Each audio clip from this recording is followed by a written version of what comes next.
दोस्तों, क्या आपको पता है कि बिना सीमेंट के ताजमहल कैसे बनाया गया?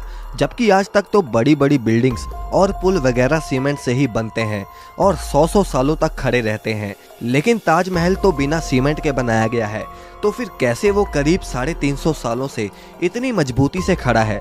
फिर चाहे कितना ही बड़ा भूचाल आ जाए, चाहे कोई भी नेचुरल डिजास्टर हो जाए, ताजमहल वहीं का वहीं खड़ा है। आखिर कैसे? और क्या आपको पता है कि उस समय ताजमहल कितने रुपयों में बनाया गया होगा? क्यों ताजमहल को यमुना नदी के किनारे बनाया गया?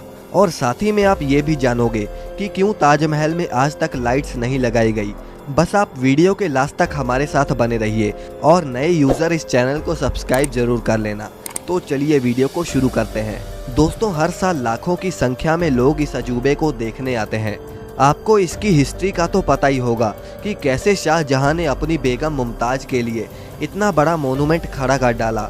उन्होंने अपने प्यार को मुमताज की मौत के बाद एक्सप्रेस किया था। लेकिन दोस्तों, ये बिना सीमेंट के आखिर इतना बड़ा मोनूमेंट खड़ा कैसे हो गया? जबकि सीमेंट का आविष्कार 1824 में एस्परिन नाम के एक इंटेलिजेंट इंसान ने किया था, जो कि इंग्लैंड में रहते थे, और इन्होंने ही दुनिया का सबसे पहला सीमेंट का कंपनी बनाया, जिसका नाम था पोर्टलैंड सीमेंट। और ताजमहल का कंस्ट्रक्शन 1631 में शुरू हुआ और 1648 में जाकर ख़त्म हुआ। लेकिन बिना सीमेंट के ही ये खड़ा हो चुका था, जिसे आज तक एक भी खरोच नहीं आई। दरअसल सीमेंट के इन्वेंशन से पहले आर्किटेक्ट एक खास तरह के पेस्ट का इस्तेमाल करते थे, जिसमें बहुत अजीब अजीब चीज़ें होती थी।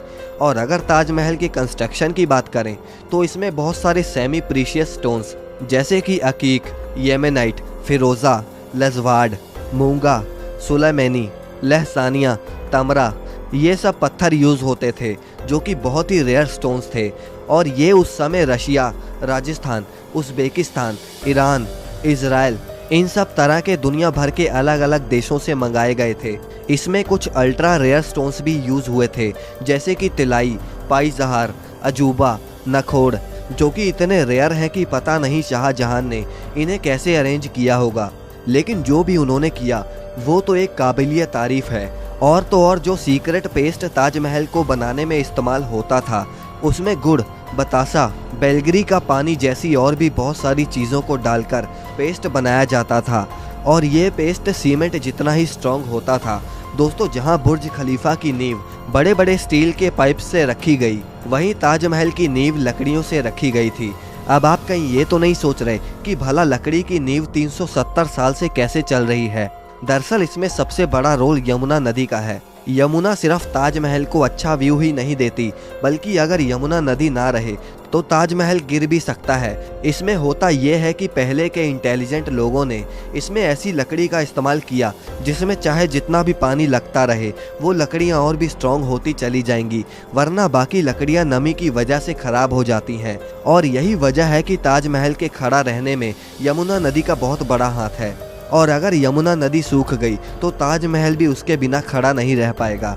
अब दोस्तों, आपने देखा होगा कि ताजमहल के आसपास के चारों मीनार एक दूसरे से परपेंडिकुलर खड़े नहीं हैं।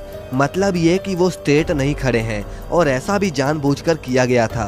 दरअसल ऐसा इसलिए किया गया कि अगर कभी जोर का भूकंप आता भी है तो वो चारों मीनार ताजमहल से दूर गिर जाएं, और इस तरह भूकंप के झटके ताजमहल तक पहुंचने से पहले इन मीनारों में ही ऑब्जर्व हो जाएं, और इस तरह इस पर भूकंप का भी कोई असर नहीं होगा और वो सुरक्षित बच जाएगी। अब दोस्तों, बात करते हैं कि ताजमहल को आखिर उस समय बनाने में कितना खर्चा आया होगा। आप जानते हैं कि उस समय 1 रुपए की कीमत भी बहुत ज़्यादा होती थी, और अगर इन्फ्लेशन के हिसाब से देखें तो आज ताजमहल की कॉस्ट आती है अप्रॉक्स 1 से लेकर 2 बिलियन डॉलर्स, यानी करीब 8,000 करोड़ से लेकर 10,000 करोड़ तक इस मोनूमेंट को बनाने में खर्चा हुआ है। अब दोस्तों, ताजमहल में लाइट क्यों नहीं लगाई गई, क्या आप जानते हैं? दरअसल ताजमहल का सफ़ेद रंग लाइट को सबसे ज़्यादा रिफ्लेक्ट करता है, और इसीलिए अगर रात के समय ताजमहल पर लाइट्स लगा दी गई तो ताजमहल के पत्थर लाइट को रिफ्लेक्ट करेंगे, और साथ ही में ताजमहल भी काफ़ी ज़्यादा चमकेगा, जिससे आसपास के कीड़े मकोड़े उस पर आके चिपकेंगे और ताजमहल के पत्थर को भी नुकसान पहुंचाएंगे। और यही वजह है कि आज तक ताजमहल पर लाइट्स नहीं लगी। दोस्तों, वीडियो अगर पसंद आए तो इसे लाइक करके चैनल को सब्सक्राइब करना ना भूलें।